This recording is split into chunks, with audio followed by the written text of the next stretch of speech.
Buenas noches, aquí estamos nuevamente haciendo el interés nacional por Canal 22. Todavía no hemos vuelto al piso, pero ya la semana que viene volveremos. ¿Cómo te va, Adrián Salvucci? Muy bien, Enrique Romero. Veo que estás un poco mejor de tu andamio. Tu brazo va mejorando despacito, ¿correcto? Sí, me han dicho que por lo menos cuando estoy en mi casa ande sin esa cosa que me hace colgar el brazo y me aprieta todo, pero me duele, ¿eh? No, no es fácil andar sin eso puesto. Bueno, Pero esperemos que bueno, la semana que viene vas a estar mejor. Che, ¿cuál es el tema de espero. esta semana? Mira, es el tema central sobre el cual desde el día que nos conocemos, nosotros siempre dimos vuelta, buscando la manera más adecuada de comunicar este concepto. ¿Qué es la globalización? Y vos mismo en uno de tus libros lo definiste de la manera más brillante de todas. Es la privatización del poder a nivel mundial. ¿De qué se trata esto, Adrián? ¿Te acordás aquel libro que había publicado primero en 1996, El cerebro del mundo, la cara oculta de la globalización? Pero después, Sí, gracias a Dios, se dieron varias ediciones y ya en la edición del 2009 o 2010 le cambié el subtítulo, lo llamé El gobierno mundial el cerebro del mundo, del gobierno, de la globalización al gobierno mundial, porque estamos yendo hacia un gobierno mundial. Y uno sí, diría, vos habías hecho una previa al cerebro del mundo que lo titulaste World Government. lo puse en inglés, sí, sí, sí, un Sí, poco así, ensayando algunas ideas. Y uno diría, bueno, che muchachos, no se quejen si vamos a un gobierno mundial. Va a ser un gobierno mundial, va a ser muy bueno, va a ser el concierto de las naciones eligiendo a sus gobernantes, una sinfonía de los pueblos, un coro de la democracia. ¿De qué se quejan? Claro, porque la gente, vos le decís gobierno mundial y dan por sentado que es un gobierno público, por supuesto, pero no. Este gobierno mundial, que ya estamos inmersos en el mismo y la mayoría no se dio cuenta todavía, es un gobierno mundial, pero es privado. Entonces, como en el orden privado, uno diría, bueno, en el orden público, por ejemplo, un gobierno tiene tres poderes horizontales, el poder ejecutivo, el poder legislativo, el poder judicial. Pero en un gobierno mundial no, privado, no, porque lo privado se rige más por los conceptos de las empresas privadas, de las grandes corporaciones, que no tienen tres poderes horizontales, sino que tienen tres estamentos verticales. Tenés una gerencia que es un gerente general, por ejemplo, que es nombrado por el pueblo. No, es nombrado por el directorio. Ah, y tenés un directorio que es nombrado y elegido por el pueblo, por los empleados del planeta. No, el directorio es nombrado por los accionistas, que son los dueños de la corporación. Los 3 millones de empleados de Amazon, por ejemplo, no son los que van a elegir al presidente. No, el presidente lo elige el directorio, el gerente lo elige también el directorio, y al directorio lo van nombrando los accionistas, de manera que lo que hoy tenemos es justamente un gobierno mundial privado.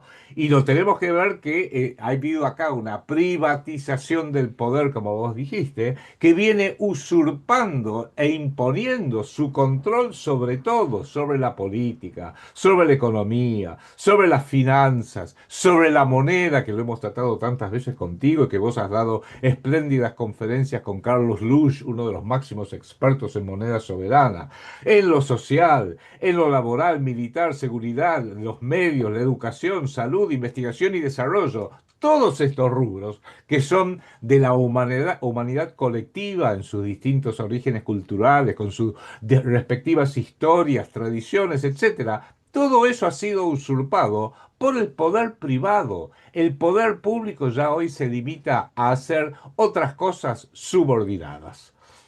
sí, vos fíjate, vos estás describiendo, porque a ver, es difícil asimilar estos conceptos a la realidad política de las estructuras gubernamentales y acabas de describir de una manera clarísima cómo es el funcionamiento de la Unión Europea.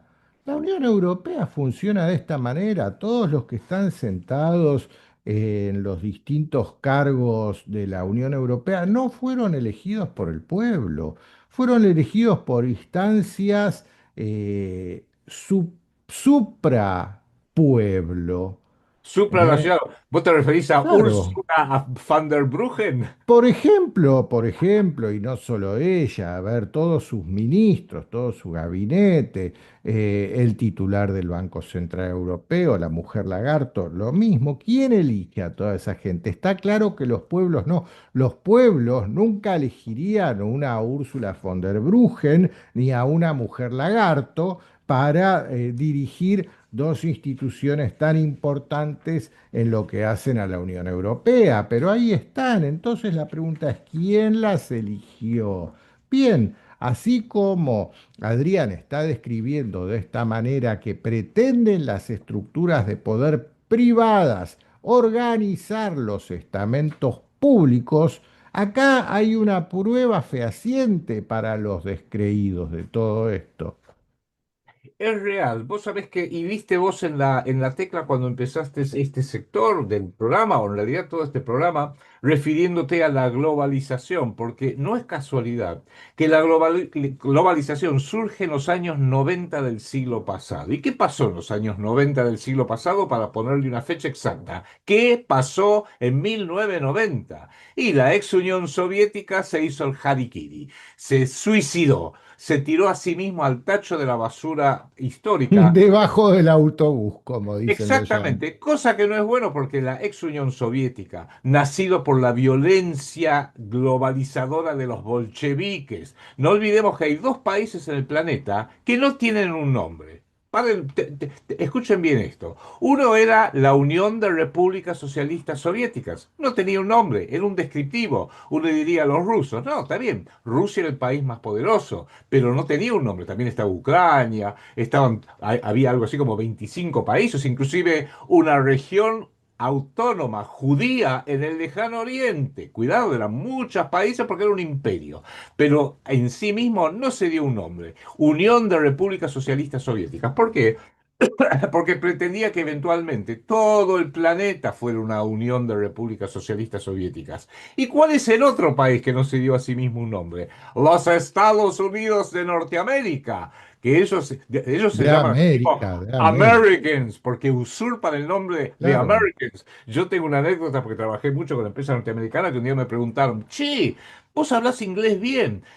¿Dónde aprendiste inglés? En América. Pero si me dijiste que venís de Argentina, sí, vengo de Argentina. ¿Y dónde carajo queda Argentina? En América. Ah, yo pensé que América te referías a Americans, nosotros. Sí, ustedes son americanos, pero también son los Y nosotros también. Claro, nosotros también, los mexicanos también, somos todos americanos, pero ellos usurparon un nombre, pero no tienen un nombre propio. Nosotros somos las... Cuánto laburo que tiene el Capitán América que tiene que atender desde Alaska Uh, hasta Tierra del Fuego, claro, nosotros luchando somos por la justicia. las Provincias Unidas del Río de la Plata, pero también somos Argentina. Brasil es la República Federativa, los Estados Unidos do Brasil y México los Estados Unidos mexicanos, pero también tienen un nombre, Brasil, México.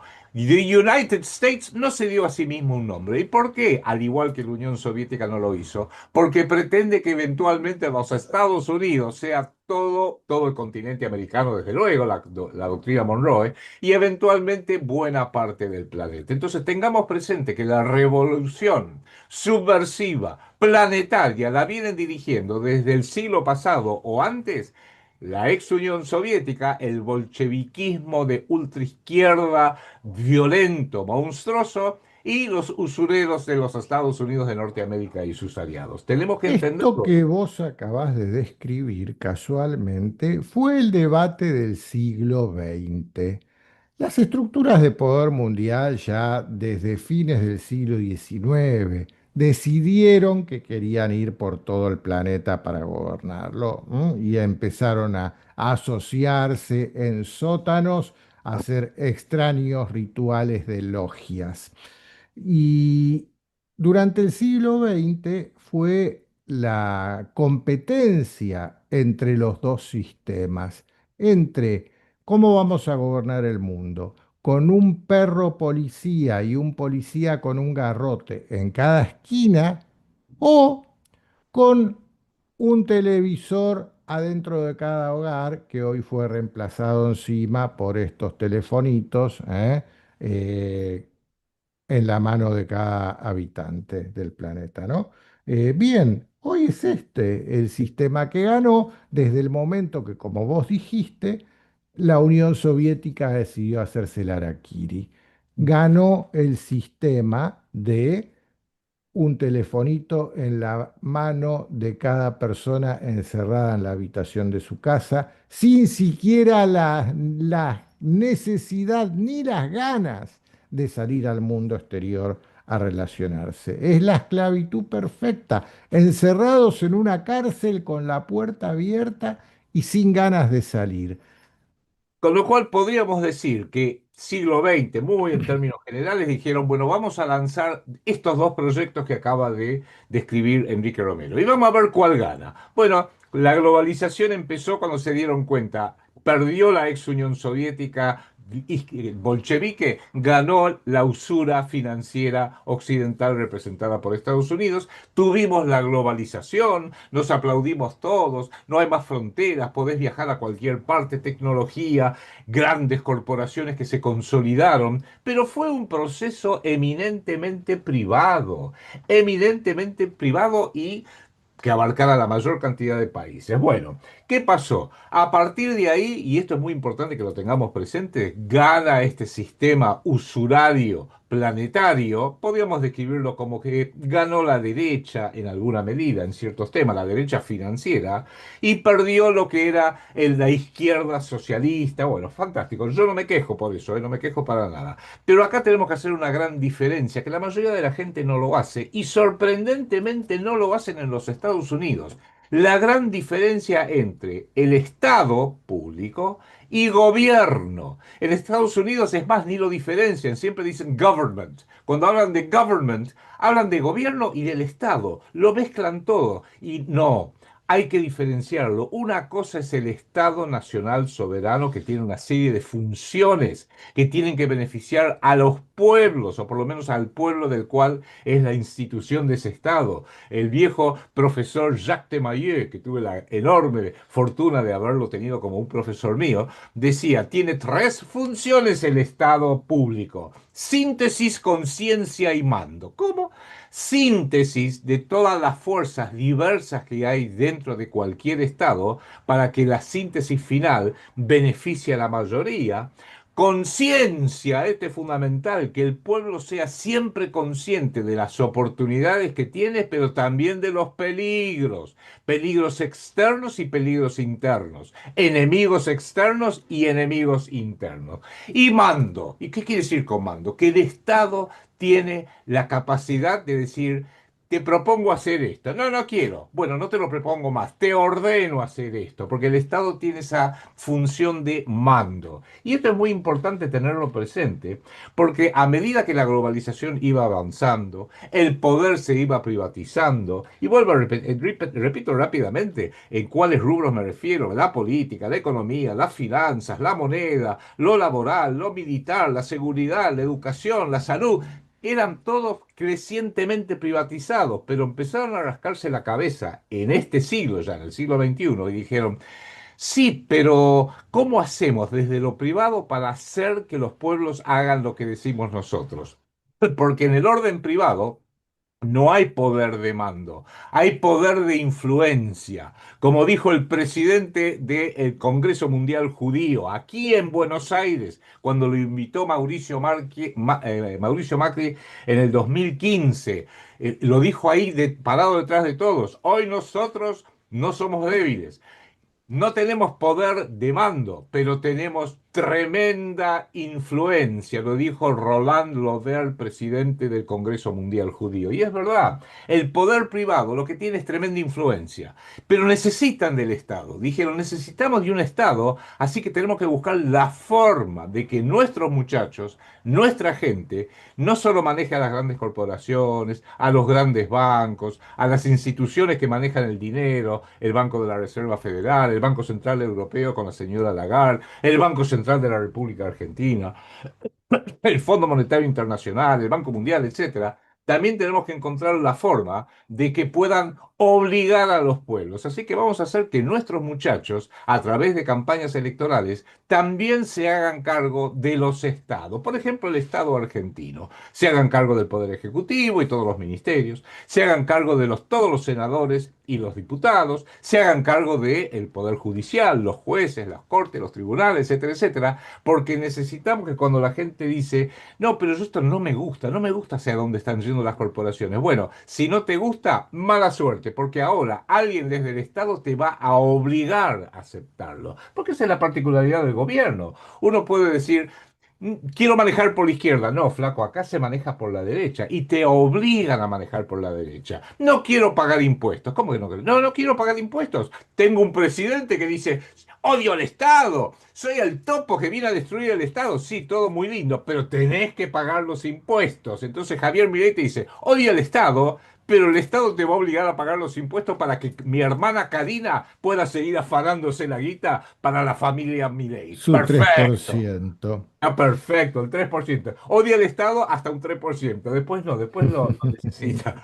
Por eso que también tenemos que empezar a entender justamente que el Estado público hoy en día y el mundo privado van en direcciones opuestas. El mundo privado, el mundo de la guita, el mundo de la plata, quiere tener cada vez más guita, cada vez más guita, cada vez más guita, y quiere que vos, que nos estás escuchando, cada vez tengas menos guita, menos guita, menos guita. ¿Por qué? Porque la consigna es: privaticemos todos los beneficios a través de las grandes corporaciones, a través del sistema bancario usurario que le da una parte del dinero de cualquier economía a los inversores usureros sin hacer nada, meramente estando ahí mirando la planilla Excel, y hacen todo lo que es necesario para ellos recibir el beneficio, incluyendo el dinero de la ruta del dinero K. K de Kirchner y K de Cadena, para que tengamos bien en claro. Vengan de la izquierda, te afanan hasta los pantalones. Vienen de derecha, te afanan hasta los pantalones. Con la misma letra. Hoy la letra simbólica es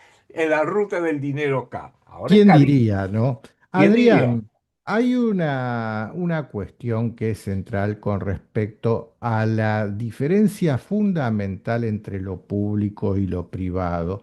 En el ámbito de lo privado, la prioridad del objetivo, la persecución de la finalidad es ganar guita, las utilidades. Nadie emprende en el ámbito privado nada que no sea para ganar dinero.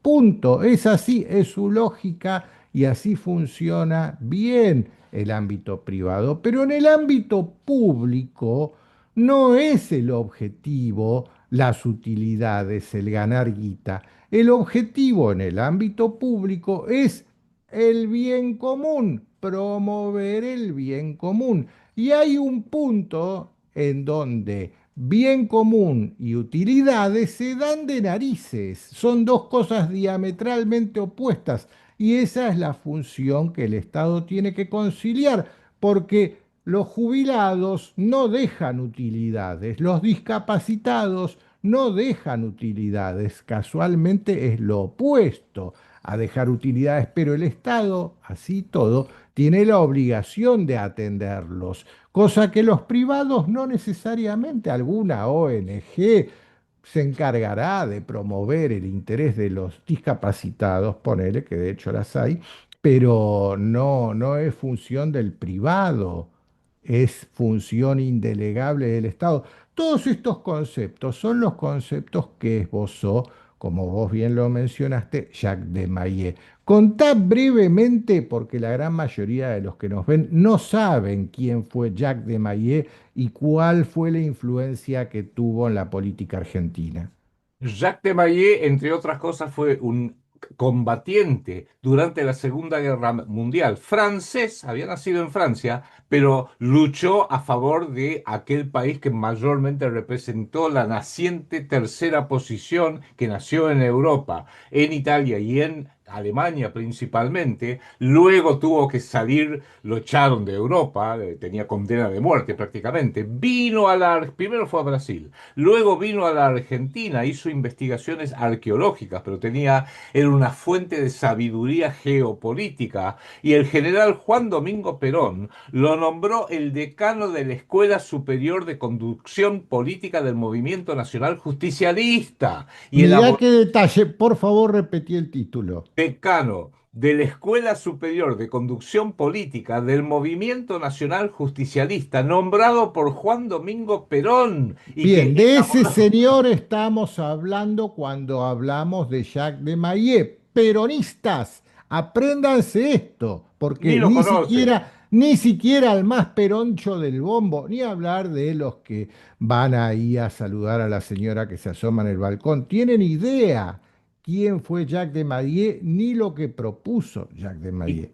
y como hombre generador de esta ideología de la tercera posición, o doctrina de la tercera posición, que debiera decir, que la mamó, la aprendió en Italia y la aprendió en Alemania en el siglo XX, luego la trajo ya sin guerra, porque Alemania estaba en guerra, Italia también, Argentina, gracias a Dios, con Juan Domingo Perón, 1945 en adelante, no estaba en guerra, y le dio formato ideológico, geopolítico, porque él se dio cuenta de lo que vos dijiste.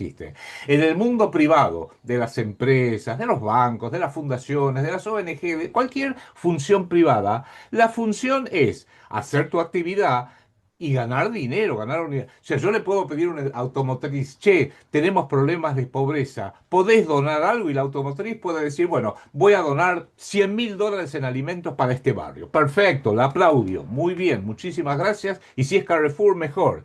Pero si uno le sigue insistiendo, esta empresa automotriz o Carrefour te puede decir, pará, yo Te puedo lo donar. hago a cambio de una exención impositiva. Nada lo hacen gratis. Claro, o lo hago de una vez de buena onda, pero mi función no es alimentar a los pobres. Mi función es vender alimentos o fabricar autos. ¿Y quién hace esa función en toda?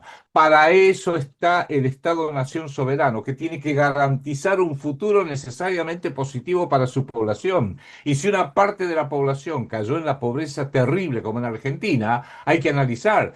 Algunos cayeron en la pobreza terrible porque son chorros, siguiendo el ejemplo de Karina y siguiendo el ejemplo de los Kirchner.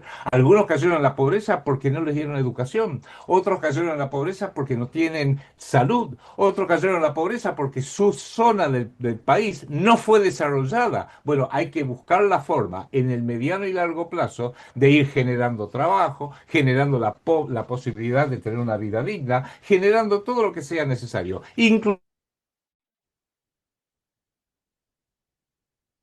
Bueno, como que te perdí la conexión, Adrián. Sí, Adrián, como que se cortó, cortó. pero acá volvimos, acá volvimos. Lo que te quería decir, Adrián, que quede claro. Todo lo que conocemos hoy como doctrina nacional justicialista, la letra tiene la firma de Jacques de Maillet y fue por encargo del propio general Perón, que era militar y su fuerte no era escribir doctrinas. Él entendía porque lo aprendió y lo vio. Lo vio cuando era agregado militar en Europa, pero no tenía la capacidad de traducirlo en un libro de doctrina. Y ese fue el encargo que el general Perón le hizo a Jacques de Maillet. Entiéndanlo, compañeros peronistas. Y fíjate vos, hasta tal punto que ambos, Perón y de Maillet, entendieron que el mundo privado, el mundo de las empresas, de los bancos, tiene plazos de planeamiento y de pensamiento que son corto y mediano plazo. Está bien, porque una empresa puede decir, bueno, hoy fabrico fantásticos autos, pero a lo mejor mañana viene un competidor que hace mejores autos más baratos y yo termino quebrando y desaparezco. Pero el Estado no puede aparecer, tiene que hacer lo necesario, lo indispensable para no aparecer, para no desaparecer. Fíjate vos, por ejemplo, imagínate que Javier Milei, hubiera sido consejero financiero de Winston Churchill, ya que se la pasa nombrando a Winston Churchill, a Margaret Thatcher, Sí. le hubiera dicho, Sir Winston, estamos en 1940, tenemos un tipo que nos está desafiando que vive en Berlín. ¿Qué hacemos? Y Churchill le hubiera dicho, le haremos la Sangre, guerra. sudor y lágrimas de zurdo, le diría Milei. Claro, sangre, sudor y lágrimas morirán británicos, haremos todo el gasto, pero Javier le había dicho, perdón, Sir Winston, estuve haciendo el cálculo y desde el punto, yo soy un gran economista, no nos dan los números, me da todo rojo, perdemos plata, perdemos plata, perdemos plata, perdemos soldados, así que no le hagamos la guerra a los nazis, vamos a tratar de llegar a un acuerdo con ellos o nos vamos a unir con ellos porque no nos dan los números. La planilla Excel me dice, no, no se puede hacer. Creo que Sir Winston, que por lo menos era un político con una visión geopolítica, le hubiera dicho, a ver, pequeño sionista repugnante, salí de en mi presencia o te fusilo. Ojalá lo hubiera fusilado, por supuesto. Entonces hay que entender que los tiempos geopolíticos tienen que ver hacia el futuro. Por eso Jacques de Maillet decía que la función del Estado es órgano de síntesis en lo interno, de conciencia, de tomar conciencia futuro. ¿Qué riesgos hay que hoy los veo? ¿Qué riesgos hay que todavía no los veo? Los veo. En 1940 Churchill decía, sí, están llegando a algún tipo de acuerdo Hitler, pero a la larga vamos a tener que destruirlo y lo destruyeron. No estoy justificando Lenin remotamente. Y Hitler hizo lo mismo pensando en Inglaterra, que era un imperio planetario que también quería destruir a cualquiera que le hiciera frente. Entonces hoy un geopolítico en serio, un estadista, un jefe de Estado, tiene que mirar a largo plazo y garantizar un futuro necesariamente positivo, por ejemplo, que mi Estado, mi nación no desaparezca, porque si vos das por sentado, es muy caro defender a la Argentina o a Gran Bretaña o el país que sea, no, no la defiendo porque no tengo guita, la planilla Excel me dice no lo hagas, no lo hago un carajo y corre el riesgo de desaparecer. Por eso hay que distinguir entre lo que es el Estado y lo que es el orden privado. Hoy el orden privado, para ir redondeando, justamente es que han usurpado del Estado, porque los que hoy manejan el mundo, que son toda la gente que tiene millones y millones, trillones de dólares, dicen, sí, yo te puedo decir, si vas a comprar un auto, compra un Tesla, si vas a comprar un teléfono, compra un Samsung, si vas a comprar lo que sea, acá tengo la mejor marca, competimos entre las marcas, pero en algún momento te tengo que obligar a hacer lo que yo digo, por ejemplo, pagar impuestos, por ejemplo, manejar por la derecha o en Estados Unidos, a nosotros no nos ha pasado fuera de pequeños episodios, hay que ir a la guerra y tengo que poder decirte a vos, soldadito norteamericano que vivís en Kansas, tenés que ir al reclutamiento del ejército porque te vamos a mandar a morir en Irak o en Afganistán o en Vietnam o en Corea o en la Segunda Guerra Mundial en Europa. Tenés que entregar tu sangre, perdóneme señora mamá, va a tener que entregar sus hijos porque son nuestros y los obligamos a ir a luchar por la bandera de los Estados Unidos, básicamente a morir a favor de Estados Unidos. Esas son las reglas mundiales en todos los países, pero no Ujú, podés decir, no, no lo quiero hacer porque cambié de idea. Por eso hoy han usurpado los estados nacionales, por ejemplo el Estado argentino, de una forma absolutamente grotesca e irracional, porque dicen, como hay cosas que yo no puedo obligar a que los argentinos lo hagan, bueno, viva la libertad, carajo, alguna pelotudez de ese tipo, pero tenés que hacer lo que yo te digo, tenés que pagar impuestos y tenés que seguir pagando. Porque la deuda es pública y soberana. No somos soberanos como país, pero la deuda pública soberana la tenemos que pagar entre todos, vos incluido, porque toda la guita se la afanaron los Kirchner, los Macri, Menem. Y volvieron, y hoy en día uno dice, bueno, pero ese es el pasado. No, todavía están los Macri, están los Menem y siguen robando. La familia Menem sigue robando, la familia Macri sigue robando. Los Elstein se llenan los bolsillos a nivel planetario y siempre la deuda es pública, así que la deuda la tenés que pagar vos, pedazo de pelotudo, que encima no te quejes porque en el 2023 vos me votaste. Sí, viva la libertad, carajo. Y si hubiera ganado Massa, diría era lo lo mismo. mismo. Vos me votaste. Ujú. Es una trampa Más mental. allá, hasta se había comprometido con el Fondo Monetario Internacional para instaurar la CBDC, Central Bank Digital Currency, o sea, el plan de Massa era hacer desaparecer el efectivo y que todos dependamos de estas porquerías de teléfonos para pagar nuestra vida. ¿Viste ¿Eh? cómo vienen avanzando, vienen Sí, avanzando? Che, sí, sé que se nos está haciendo el tiempo, pero sí, la tenemos que semana cerrar ya.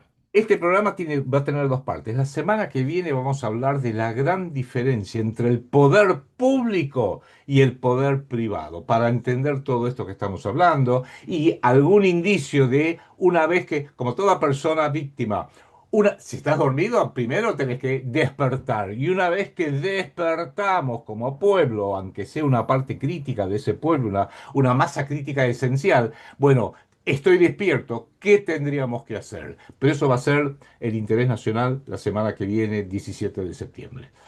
Sí, ya saben, a ver, el otro día me puse a hacer una revisiones hacia atrás de todas las emisiones del interés nacional, las ordené todas en mi canal como una lista de reproducción y a la conclusión que llegué, hoy ya estamos por la entrega número 24, que todas las entregas ordenadamente por fecha del interés nacional son una enciclopedia acerca de lo que hay que hacer desde un Estado nacional soberano para defender una sola cosa que es la importante, el interés nacional.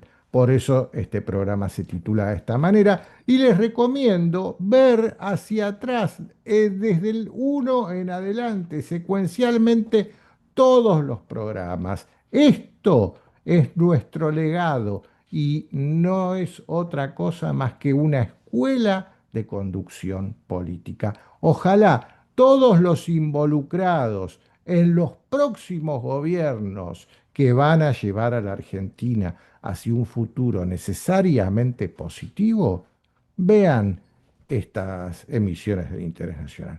Bueno, Así. por hoy día vamos a llegar hasta aquí solamente, Adrián. Volvemos entonces el próximo miércoles, ya así en el piso del canal 22. Y bueno, ya saben, la mejor manera de colaborar es difundir. Así que difundan, difundan y difundan. Chau, Adrián, nos vemos la Chao. próxima. Chau.